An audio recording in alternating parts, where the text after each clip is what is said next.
Kita semua pernah mengalaminya kan? Tepat di tengah-tengah sesuatu yang penting, seperti wawancara kerja atau kencan pertama, tiba-tiba rasa gugup kita mengambil alih, membawa kita ke badai telapak tangan yang berkeringat dan kata-kata yang tersendat.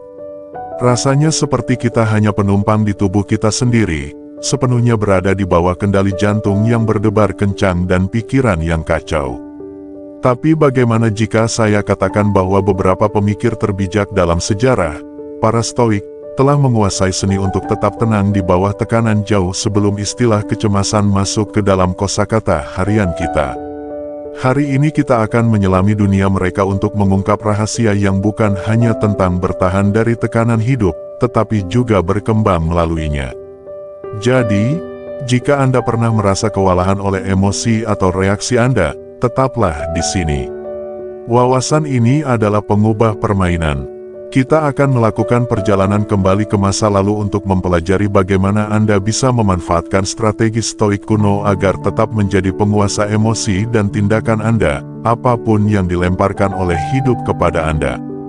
Jika Anda menemukan nilai dalam apa yang akan kita jelajahi, jangan lupa tekan tombol suka dan bagikan video ini dengan seseorang yang benar-benar membutuhkannya.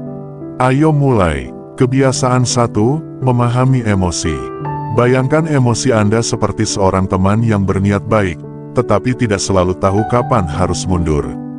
Mereka bukan musuh Anda, justru, mereka adalah sinyal penting yang membantu Anda menghadapi ancaman, merayakan kemenangan, dan memperdalam hubungan dengan orang lain. Namun, jika kita tidak belajar untuk mengelola emosi ini, emosi yang sama dapat mengalahkan logika kita, berkat pola otak kuno yang dirancang untuk gaya hidup yang jauh berbeda dari yang kita jalani saat ini.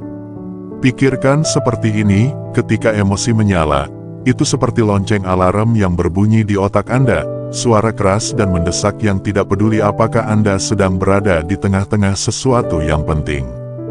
Alarm ini bisa berbunyi sebelum pikiran rasional Anda sempat mengikat tali sepatunya, dan mulai bekerja, yang bisa membuat Anda merasa kewalahan dan kehilangan kendali. Namun, inilah bagian pentingnya, Anda tidak berada di bawah kendali sistem alarm internal ini. Disinilah stoisisme berperan. Stoisisme mengajarkan kita bahwa bukan emosi itu sendiri yang perlu dikendalikan atau ditekan, melainkan reaksi kita terhadapnya. Ini tentang mengakui bahwa meskipun kita mungkin tidak dapat mengendalikan kapan atau seberapa kuat emosi menghantam kita memiliki kekuatan untuk memutuskan apa yang terjadi selanjutnya. Tujuan di sini bukan untuk menjadi tanpa emosi, tetapi untuk menguasai kemampuan untuk berhenti sejenak dan merespons, bukannya bereaksi. Jadi, bagaimana kita melakukannya? Dimulai dengan pengenalan. Dengan menyadari pemicu dan tanda-tanda dari emosi kita bisa mulai mengantisipasi dan memahami mereka dengan lebih baik. Ini tidak terjadi dalam semalam, dibutuhkan latihan, kesabaran, dan sedikit introspeksi. Namun, belajar untuk melihat sinyal emosi ini apa adanya, informasi, bukan perintah, memberikan kita kesempatan untuk mengambil kendali dan mengarahkan respons kita ke arah yang sesuai dengan nilai-nilai dan tujuan kita. Dengan menguasai hal ini, kita tidak hanya memperbaiki hidup kita sendiri, tetapi juga membangun fondasi untuk hubungan yang lebih sehat, pengambilan keputusan yang lebih baik, dan kehidupan yang lebih memuaskan. Kebiasaan 2, pandangan Stoik tentang emosi. Para Stoik percaya bahwa emosi muncul dari penilaian kita tentang dunia. Sebagai contoh, jika Anda meyakini bahwa gangguan dalam rapat adalah penghinaan pribadi, Anda kemungkinan besar akan merasa marah. Disinilah Stoicisme menjadi menarik. Filosofi ini mengajarkan bahwa dengan mengubah penilaian kita dapat mengubah respons emosional kita. Ini bukan tentang menyangkal apa yang Anda rasakan, tetapi tentang mempertanyakan asumsi-asumsi yang mendasari perasaan tersebut. Pertimbangkan Marcus Aurelius, seorang kaisar Romawi dan filsuf Stoik yang menghadapi kesulitan yang bisa membuat siapapun kewalahan, mulai dari intrik politik, perang, hingga wabah penyakit.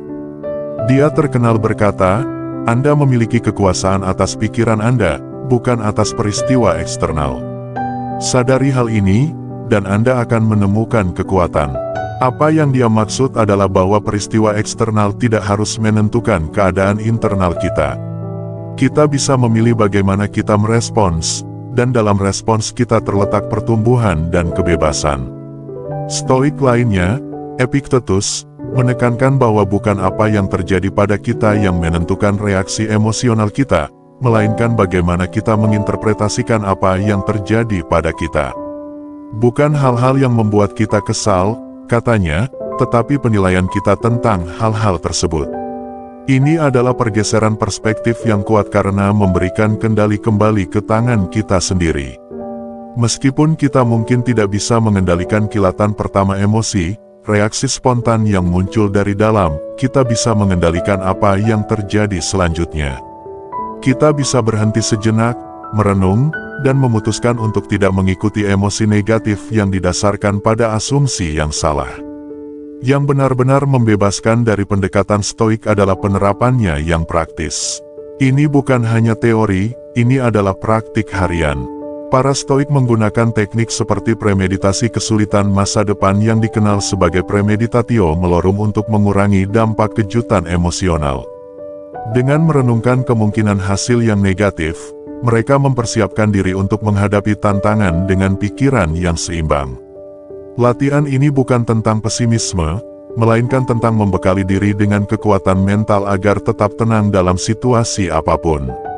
Melalui ajaran-ajaran ini, Stoicisme menawarkan undangan yang menarik untuk melihat hidup bukan sebagai rangkaian gangguan emosional, tetapi sebagai kesempatan untuk membangun kekuatan, ketangguhan, dan kedamaian mendalam yang berasal dari keyakinan bahwa kita bisa menghadapi apapun yang dilemparkan oleh kehidupan. Dengan mengadopsi pola pikir stoik, kita belajar tidak hanya untuk bertahan dari cobaan hidup, tetapi juga untuk menghadapinya dengan cara yang meningkatkan pemahaman kita tentang diri kita sendiri dan kemampuan kita. Kebiasaan 3, kekuatan pilihan. Sekarang kita sudah memahami bahwa emosi kita berasal dari penilaian kita, bukan dari peristiwa itu sendiri. Mari kita menyelami prinsip stoik yang mendalam tentang pilihan. Ini bukan tentang memilih apa yang terjadi pada kita, itu seringkali berada di luar kendali kita, melainkan tentang memilih bagaimana kita merespons. Percaya atau tidak, dalam pilihan itu terletak kebebasan dan kekuatan kita. Para stoik mengajarkan bahwa di antara rangsangan dan respons, ada sebuah ruang. Dalam ruang ini terletak kekuatan kita untuk memilih respons kita.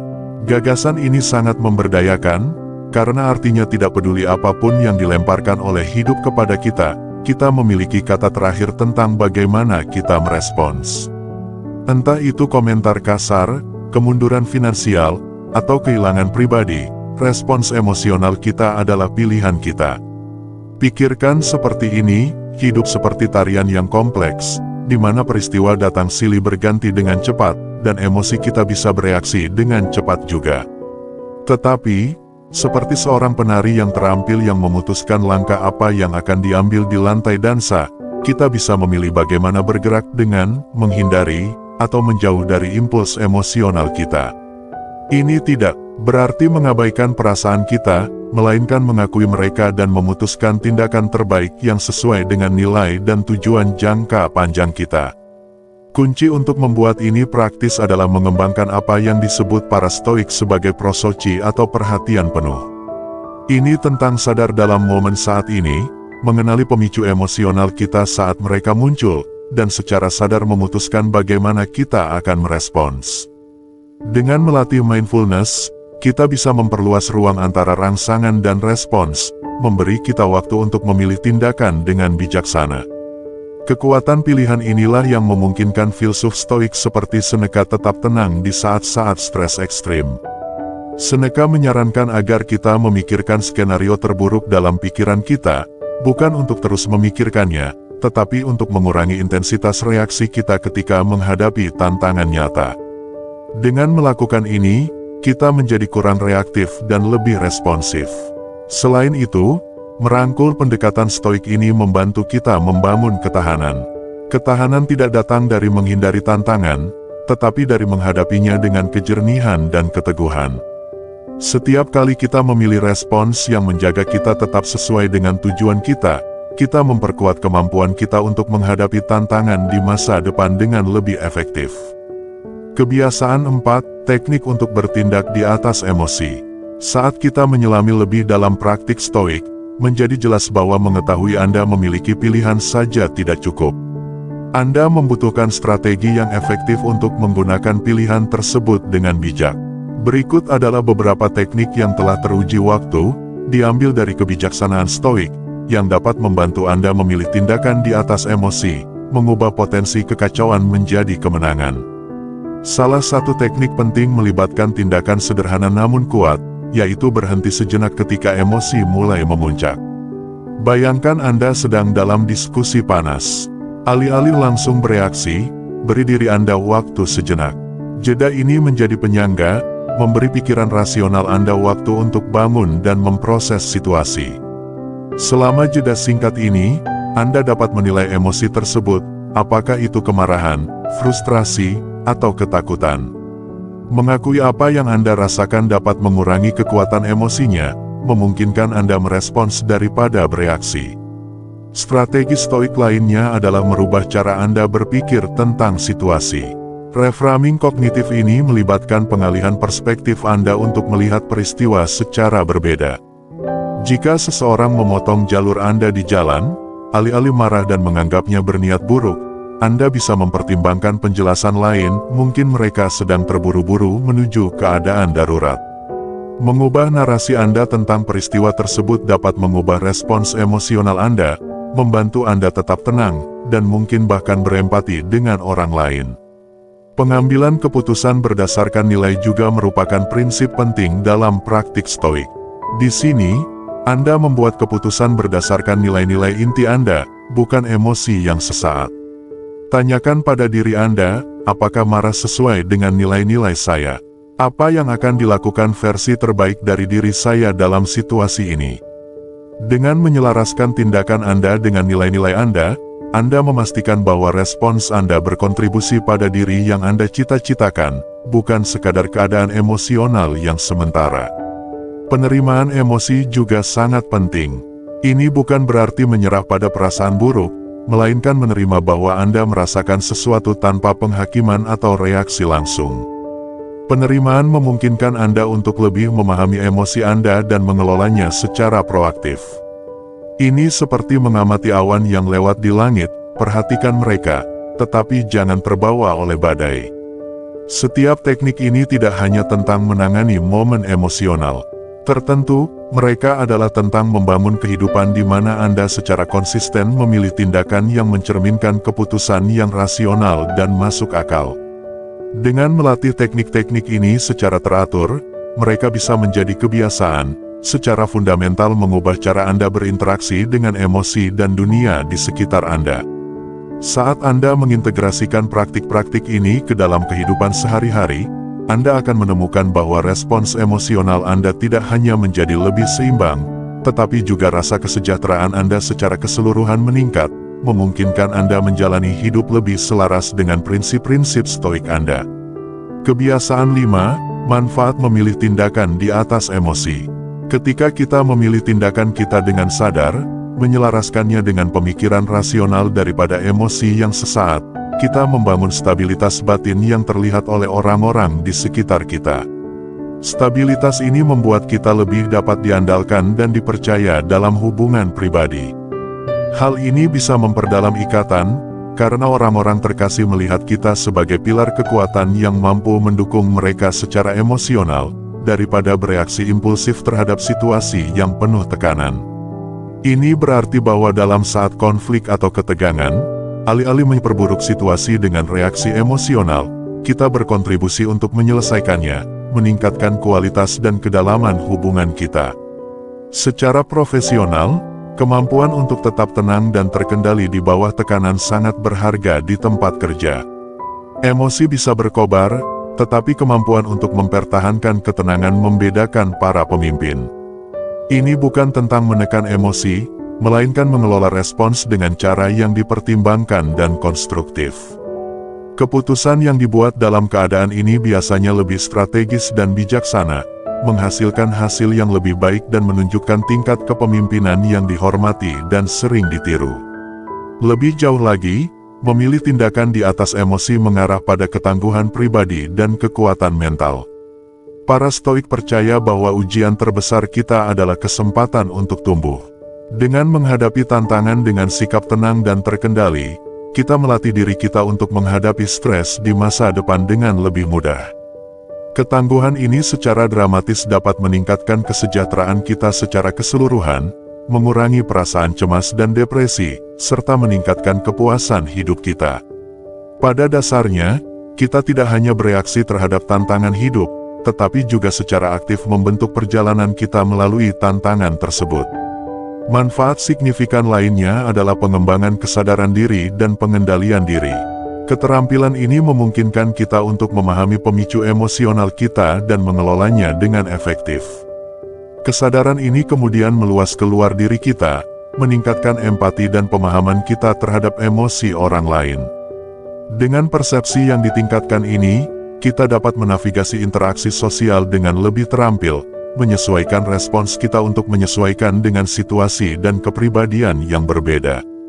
Praktik memilih tindakan di atas emosi membekali kita dengan alat-alat tidak hanya untuk bertahan dalam dunia kita, tetapi juga untuk berkembang.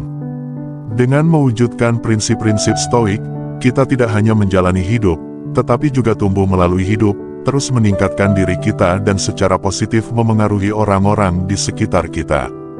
Kebiasaan 6. Mengatasi tantangan. Menguasai emosi Anda dan secara konsisten memilih tindakan rasional daripada reaksi impulsif bukanlah hal yang mudah. Ini adalah tantangan mendalam yang membutuhkan dedikasi, kesabaran, dan ketangguhan. Dalam perjalanan ini, sebagaimana yang diajarkan Stoikisme, kita akan menghadapi berbagai rintangan yang menguji keteguhan dan kemampuan kita untuk menerapkan prinsip-prinsip filosofis dalam situasi kehidupan nyata. Salah satu tantangan pertama yang dihadapi banyak dari kita adalah intensitas dan kecepatan reaksi emosional kita. Emosi sangat kuat dan dapat mengalahkan bahkan praktisi Stoikisme yang paling berdedikasi. Emosi dapat muncul dengan cepat dan tak terduga, didorong oleh kebiasaan dan insting yang sudah tertanam dalam diri kita selama bertahun-tahun. Kunci untuk mengatasi tantangan ini bukanlah menekan emosi tersebut, tetapi mengakui keberadaannya tanpa membiarkannya mengendalikan tindakan kita. Ini memerlukan tingkat kesadaran diri yang tinggi dan kemampuan untuk berhenti sejenak dan merenung di tengah situasi panas, keterampilan yang dibangun melalui latihan konsisten dan kesadaran penuh mindfulness. Tantangan signifikan lainnya adalah menjaga konsistensi dalam menerapkan praktik-praktik Stoik. Sangat mudah untuk tetap tenang dan terkendali di lingkungan yang terkontrol, tetapi hal yang sepenuhnya berbeda untuk melakukannya di bawah tekanan, di tengah kesulitan, atau saat krisis tak terduga. Praktik Stoik Premeditatio Malorum, yang melibatkan visualisasi dan persiapan mental untuk kemungkinan kesulitan, sangat membantu dalam hal ini. Latihan ini memperkuat ketangguhan mental kita dengan membuat kita terbiasa menghadapi kesulitan sebelum itu terjadi, mengurangi kejutan dan ketidaknyamanan ketika situasi sulit tak terhindarkan muncul.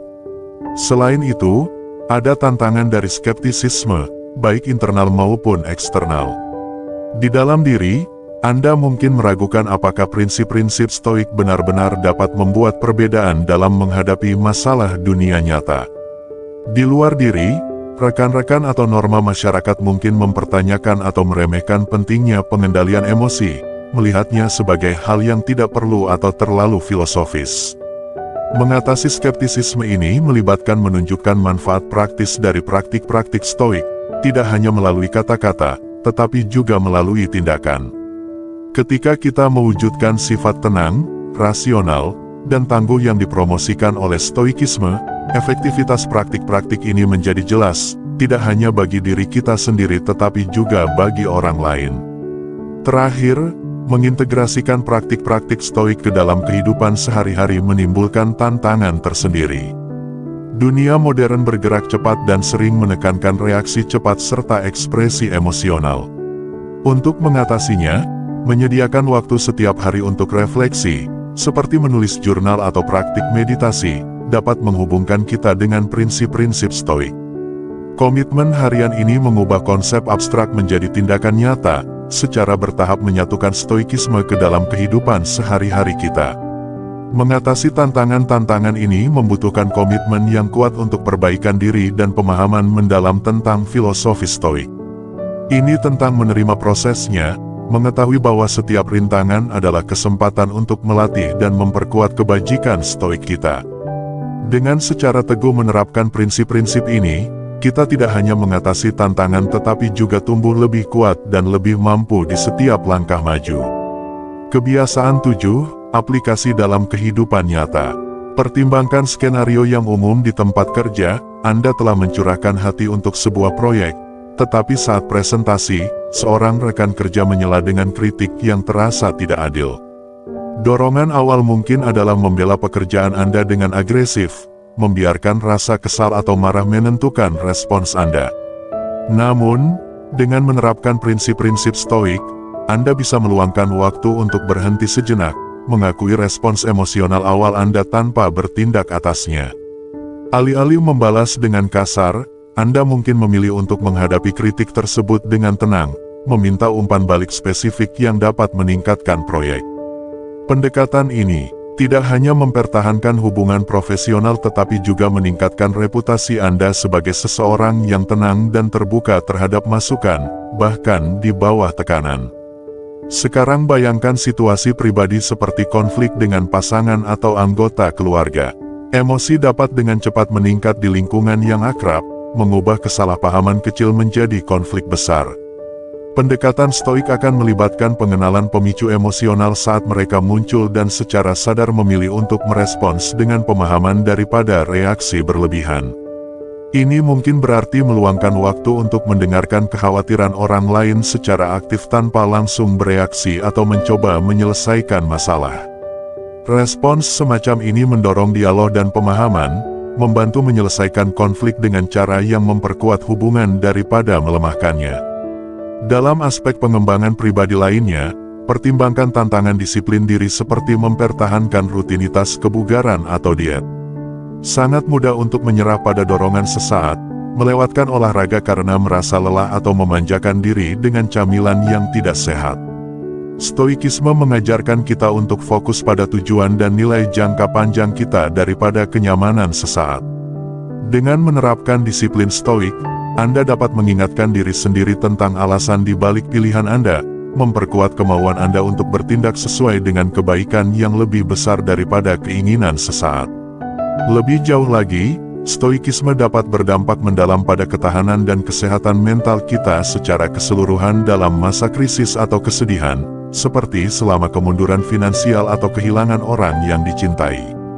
Praktik stoik yang berfokus pada apa yang bisa kita kendalikan, respon kita, nilai-nilai kita, tindakan kita, menjadi sangat berharga. Meskipun wajar merasakan kesedihan atau stres, stoikisme membantu kita menavigasi emosi-emosi ini tanpa membiarkannya menguasai kita. Kita belajar menerima reaksi kita sebagai bagian dari pengalaman manusia, tetapi tidak membiarkan mereka menentukan tindakan atau karakter kita. Dalam setiap skenario ini, aplikasi nyata stoikisme bukanlah tentang menekan emosi atau berpura-pura bahwa mereka tidak ada, melainkan membuat pilihan sadar untuk tidak dikendalikan oleh emosi tersebut. Pendekatan ini tidak hanya membantu dalam insiden-insiden yang terisolasi, tetapi juga menumbuhkan kehidupan yang penuh tujuan, integritas, dan kebijaksanaan. Kebiasaan 8, dukungan ilmiah. Salah satu praktik inti stoikisme melibatkan pengaturan respons emosional kita, yang sangat selaras dengan apa yang disebut psikolog saat ini sebagai regulasi emosi. Ini bukan tentang menekan emosi, tetapi lebih tentang mengelola bagaimana kita mengekspresikan dan meresponsnya. Studi di bidang regulasi emosi menunjukkan bahwa orang yang dapat mengelola emosinya secara efektif cenderung memiliki kesehatan mental yang lebih baik, kepuasan hidup yang lebih tinggi, dan hubungan yang lebih kuat. Temuan ini memperkuat pandangan stoik bahwa menguasai reaksi kita dapat secara signifikan meningkatkan kesejahteraan kita. Neuroscience juga menawarkan wawasan tentang mengapa praktik stoik efektif. Korteks prefrontal otak, yang bertanggung jawab atas pemikiran tingkat tinggi, memainkan peran penting dalam mengelola reaksi emosional kita yang diproses di bagian otak yang lebih primitif seperti amigdala. Ketika kita mempraktikkan teknik stoik seperti mindfulness atau reframing kognitif, pada dasarnya kita sedang melatih korteks prefrontal kita untuk memimpin dalam situasi emosional. Pelatihan ini dapat meningkatkan ketahanan saraf kita, sehingga lebih mudah seiring waktu untuk memilih respons yang rasional daripada yang reaktif, bahkan dalam situasi yang penuh tekanan. Selain itu, konsep neuroplastisitas atau kemampuan otak untuk mengatur ulang dirinya dengan membentuk koneksi saraf baru sepanjang hidup mendukung praktik-praktik stoik. Setiap kali kita mempraktikkan teknik stoik, kita memperkuat jalur saraf yang mendukung perilaku ini. Ini mirip dengan membangun otot melalui latihan. Semakin sering kita terlibat dalam praktik stoik, semakin kuat otot regulasi emosional kita. Penelitian menunjukkan bahwa praktik konsisten dalam mindfulness dan refleksi, dua komponen utama stoikisme, dapat menyebabkan perubahan dalam struktur otak yang terkait dengan kesadaran, empati, dan pengurangan stres. Selain manfaat psikologis dan neurologis, ada juga bukti dari ilmu perilaku yang mendukung penekanan stoik pada pembentukan kebiasaan. Kebiasaan memainkan peran penting dalam kehidupan sehari-hari kita, membentuk perilaku dan hasil kita. Stoikisme mengajarkan pentingnya mengembangkan kebiasaan yang berbudi luhur melalui latihan berulang. Ini sejalan dengan temuan dari ilmu perilaku yang menunjukkan bagaimana pembentukan kebiasaan dapat menyebabkan perubahan perilaku yang berkelanjutan, yang penting untuk pertumbuhan pribadi jangka panjang dan pemenuhan diri. Dengan memahami prinsip-prinsip ilmiah yang mendasari praktik-praktik stoik, kita bisa menghargai bukan hanya nilai filosofisnya, tetapi juga nilai praktisnya dalam kehidupan modern. Ini memberikan kerangka kerja, bukan hanya untuk bertahan menghadapi tantangan hidup, tetapi juga untuk berkembang di tengah tantangan tersebut, didukung oleh semakin banyaknya bukti ilmiah bahwa teknik kuno ini benar-benar dapat mendorong ketahanan, kebahagiaan, dan kepuasan hidup yang lebih dalam. Kebiasaan 9, praktik harian untuk implementasi. Salah satu praktik harian yang paling efektif adalah disiplin mindfulness. Ini melibatkan meluangkan waktu setiap hari untuk fokus pada momen saat ini tanpa penilaian. Anda bisa memulainya dengan sederhana, seperti menghabiskan beberapa menit setiap pagi atau malam untuk merenungkan pikiran dan perasaan Anda. Praktik ini membantu menciptakan ruang mental di sekitar reaksi kita, memungkinkan kita merespons tantangan hidup dengan tenang daripada impulsif. Mindfulness dapat dipupuk melalui meditasi, tetapi juga bisa dipraktikkan sepanjang hari saat makan, berjalan, atau bahkan selama percakapan dengan sepenuhnya hadir dan perhatian. Jurnal adalah alat kuat lainnya dalam alat praktik stoik. Menjaga jurnal harian dapat membantu Anda merenungkan pengalaman dan keputusan yang Anda buat sepanjang hari. Ini adalah kesempatan untuk mengevaluasi apa yang berjalan dengan baik dan apa yang bisa diperbaiki. Refleksi ini bukan tentang mengkritik diri sendiri, tetapi tentang perbaikan diri. Tuliskan momen di mana Anda berhasil menerapkan prinsip stoik dan saat-saat ketika Anda tidak melakukannya. Seiring waktu, Anda akan mulai melihat pola dan area di mana Anda mungkin perlu lebih fokus. Visualisasi adalah praktik yang sering digunakan oleh atlet, tetapi sama berharga dalam praktik stoik. Setiap pagi, luangkan beberapa menit untuk memvisualisasikan bagaimana Anda akan menghadapi tantangan hari itu dengan stoikisme dan kebesaran. Bayangkan menangani situasi sulit di tempat kerja dengan ketenangan atau menyelesaikan perselisihan di rumah dengan belas kasih dan rasionalitas.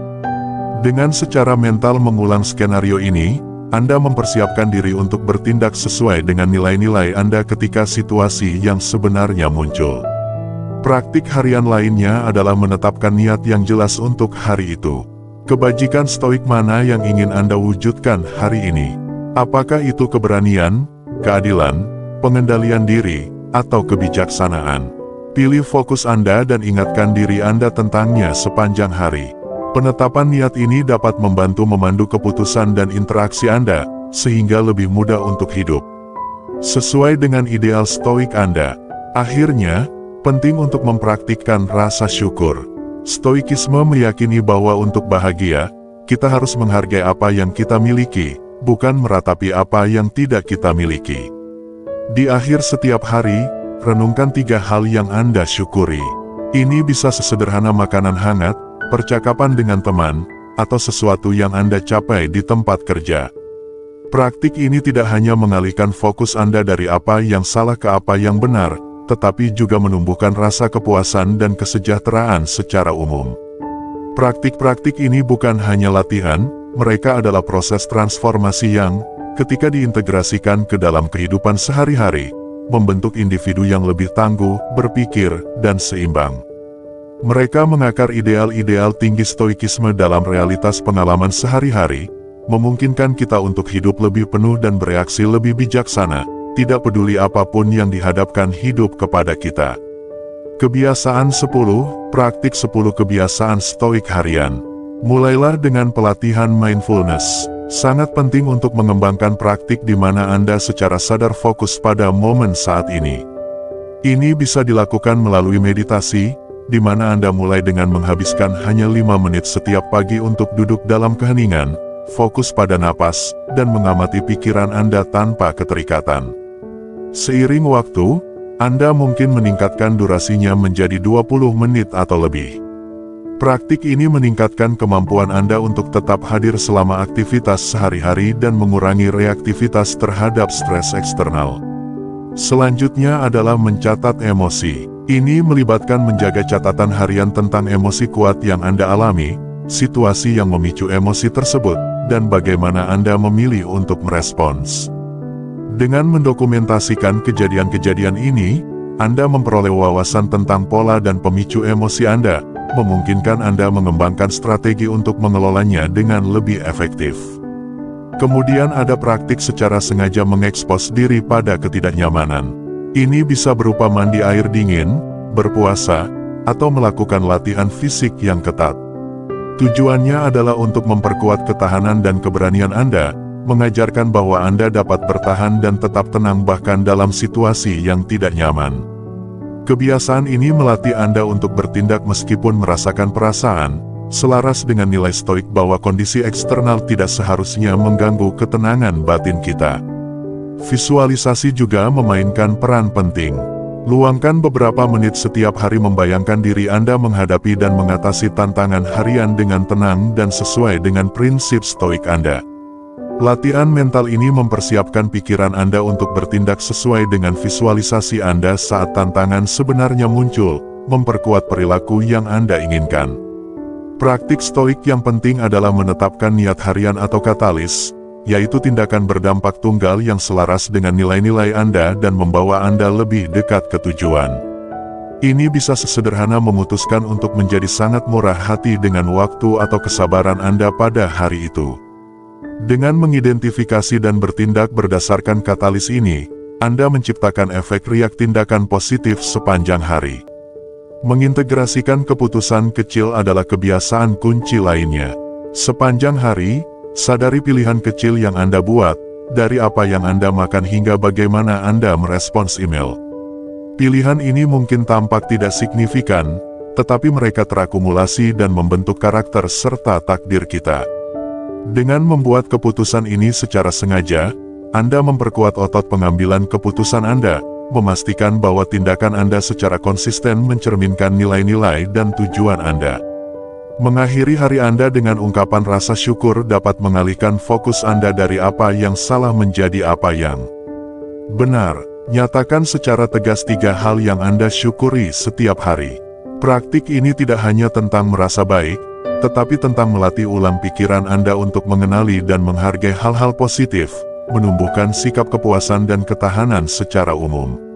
Siklus umpan balik mingguan dengan teman atau mentor terpercaya tentang perilaku dan reaksi Anda dapat memberikan perspektif luar yang berharga dan mendorong pertumbuhan.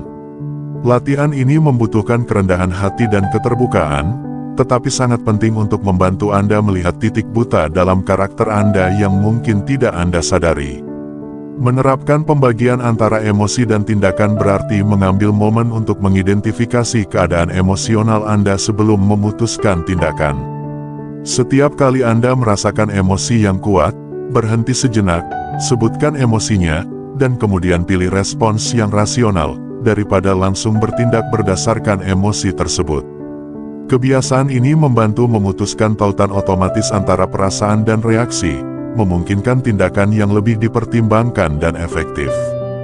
Terakhir, membaca filosofi harian, seperti satu halaman dari Meditations, karya Marcus Aurelius atau Enchiridion, karya Epictetus, dapat memberikan inspirasi harian dan penguatan prinsip stoik. Bacaan ini berfungsi sebagai makanan mental yang memperkuat tekad Anda untuk hidup sesuai dengan kebajikan stoik. 10 kebiasaan ini bukan hanya aktivitas, tetapi adalah gerbang untuk mentransformasi hidup Anda sejalan dengan kebijaksanaan stoik. Saat Anda mengintegrasikan praktik ini ke dalam rutinitas harian Anda akan menemukan bahwa mereka tidak hanya meningkatkan kemampuan Anda untuk mengelola tantangan, tetapi juga memperkaya hidup Anda dengan kedamaian, tujuan, dan kepuasan yang lebih besar. Setiap hari merupakan peluang baru untuk mempraktikkan kebiasaan ini. Setiap praktik adalah langkah menuju menguasai seni hidup dengan baik. Terima kasih telah bergabung dengan kami hari ini di Cahayanya Kehidupan. Ingat, setiap hari adalah peluang baru untuk memperkuat pikiran Anda dan menjalani hidup dengan tujuan dan ketahanan. Pastikan untuk menonton salah satu video yang kami sarankan untuk melanjutkan perjalanan Anda dengan stoikisme, memperkaya pemahaman dan praktik Anda. Kami bersyukur memiliki Anda dalam komunitas kami, menjelajahi kebijaksanaan mendalam para stoik bersama-sama.